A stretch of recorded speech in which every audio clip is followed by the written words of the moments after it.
के हेर्नु भयो तपाईँहरू? मैले फालेको फोहोर कहाँ छ भनेर हेर्नु भयो हो? ल हेर्नुहोस् है, हामी काठमाडौँवासीहरूले फालेको फोहोर यहाँ आएर बसेको छ। तपाईँहरूमध्ये कसैले फालेको यहाँ भेट्यो भने लिएर जान सक्नुहुन्छ है।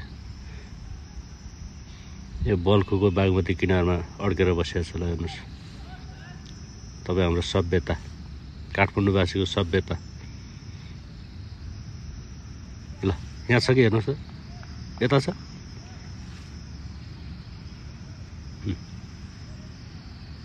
ल हेर्नुहोस्, हामी कति सिभिलाइज छौँ है। ल हेर्नुहोस्, अब हामी त यति सिभिलाइज छौँ, सरकार कति चुस्त छ हेर्नुहोस् त। आज कार्तिकको कति गते? 1 महिना हुन लाग्यो होइन, 7 गते होला। अब 12 गते 1 महिना पुग्छ। 1 महिनासम्म पनि यहाँ यसरी झन्डा झुन्ड्याएर राखेको थियो। यसरी रेलिङमा फोहोर छ, कसैलाई वास्ता छैन, मतलब छैन, कसैको आँखै जाँदैन।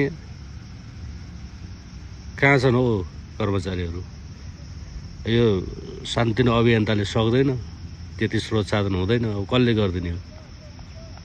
लौ है, हातेमालो गरौँ, त्यसलाई सफा बनाइदिउँ।